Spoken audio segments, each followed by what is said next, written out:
خود اپنی مثال دیتا ہوں, میری والدہ کا جو ریلیشن تھا اپنی بہوؤں سے بہت اچھا. ہمارے گھر میں جتنی ہماری بھابیاں وغیرہ تھی سب والدہ کے ساتھ رہنا چاہتے تھے سب لوگ. میری دادی اور میری والدہ ساتھ رہی ہیں, ساس تھی نا, ساری زندگی ساتھ گزاری ہے انہوں نے. اور میری والدہ ایجوکیٹڈ تھیں, میری والدہ نے اسکول میں سپروائزر تھیں, ٹیچر تھیں, تو پڑھی لکھی خاتون تھی میری والدہ. گھر سنبھالا انہوں نے, دادی کو بھی سنبھالا, خدمت کی, ہمارا بھی دل جیتا, دادی کا بھی دل جیتا.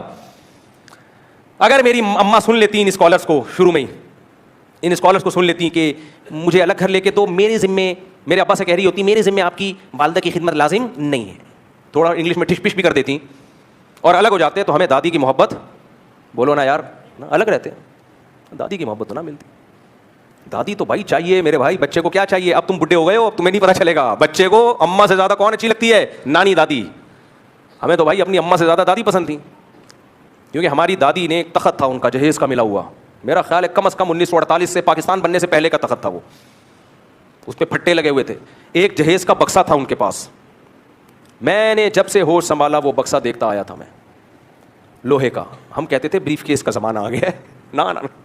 پھر پان کا ایک کھوکھا, وہ پان تان ہوا کرتا تھا, ہندوستانی عورتیں نا پان, اس پہ اتنا سا انہوں نے پان نکالا, کتھا لگایا, چونا لگایا, چھالیاں ڈالی, یوں کر کے سائڈ پہ فکس کیا اور نیت باندھ لی نماز کی. زبردست چیزیں چھپا چھپا کے رکھتی تھی اپنے پوتوں کے لیے. وہاں چھپا دیا, کچھ کیلا چھپا دیا, کچھ آئس کریم چھپا دی, جس پہ زیادہ دل آ رہا ہے اس کو بلا کے چھپڑ میں اس کو پکڑا دیا. انگریزوں کی دادی کو دیکھو, بریزر پہن کے اور چڈی پہن کے بیٹھی ہوئی ہوگی. یار کچھ انسان کو کچھ اس عمر میں تو کم از کم کچھ اسکارف ہو. پھر میں جب انگریزوں کی بڑھیوں کو دیکھتا ہوں مجھے اپنی نانی بھی یاد آتی ہے, دادی بھی. نانی کا بھی ایسے ہی حساب تھا.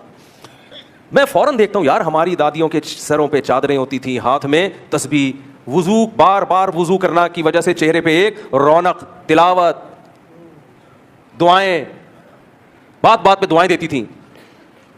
ایک خرابی تھی ڈرامہ, اور تھوڑا پڑوسوں کی غیبتیں ہلکی پھلکی, اللہ معاف فرما. تو وہ بھی جب کوئی غیبت کا ٹائم آتا آواز بہت سلو ہو جایا کرتی تھی. ہم کہتے تھے بھائی آواز